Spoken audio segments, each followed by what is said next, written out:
एक पुराने जंगल में एक युवा वन रक्षक रहती थी जिनका नाम एलिया था। उन्होंने जंगल और उसके पारिस्थितिकी तंत्र की सुरक्षा करने का दायित्व लिया था और प्राकृतिक सौंदर्य के प्रति अपनी बेहद लव थी। लेकिन एलिया के पास एक कठिन समस्या थी। वह हमेशा बहुत अधिक चिंता करती थी, आने वाले कल और जंगल की सुरक्षा के बारे में चिंतित रहती थी।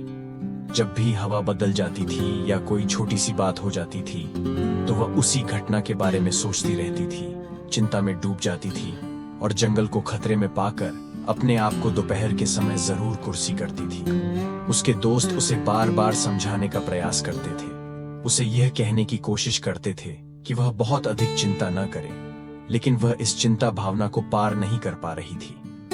एक दिन एक बुद्धिमान व्यक्ति ने एलिया की समस्या के बारे में सुना और उसे दरियागंज के पास अद्भुत स्थल की तलाश करने का सुझाव दिया, जो उसे उसकी चिंताओं से बाहर निकलने में मदद कर सकता है। एलिया ने इस अवसर के लिए उत्सुक होकर इस दरियागंज की ओर बढ़ते हुए, जिसे वह एक आदर्श वन रक्षक के रूप में देखा, वे मिलकर जंगल में चलने लगे, पहाड़ों को पार करने लगे और आखिरकार एक छुपे हुए पहाड़ी दरियागंज पहुंचे। ध्यानी महात्मा अपना मुंह एलिया की ओर फिराया, उसकी आत्मा को गहराई से झांचते हुए। फिर उन्होंने प्रकृति के सभी प्रकार के चक्र, जीवन के बदलाव के बारे में बात की और असमर्थता के साथ कैसे सामना करना चाहिए के बारे में बताया। उन्होंने एलिया को बताया कि जैसे प्रकृति में हर चीज का अपना अपना रहने का दौर होता है, वैसे ही जीवन भी है। ध्यानी महात्मा ने एक प्याला पानी उठाया और एलिया से पूछा कि इस प्याले का वजन क्या है। एलिया ने उत्तर दिया कि यह प्याला बहुत हल्का है। फिर ध्यानी महात्मा ने इस प्याले को उठाए रखने के बाद एलिया से पूछा कि अगर वह इस प्याले को कुछ समय के लिए इसी तरीके से पकड़ते रहेंगे तो क्या होगा। एलिया ने उत्तर दिया कि उनका हाथ थक जाएगा, लेकिन प्याले का वजन बदलने में कोई बदलाव नहीं होगा।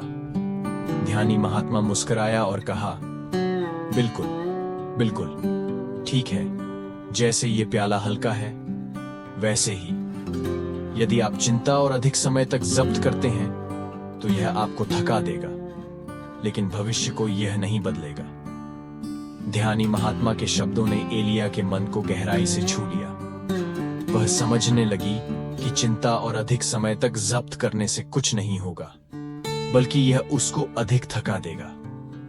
उसने तय किया कि वह अब उन बिना आवश्यक चिंताओं को छोड़ने की कोशिश करेगी, जीवन के परिवर्तनों को स्वीकार करेगी और अपने प्रिय वन की सुरक्षा करने में समर्पित रहेगी।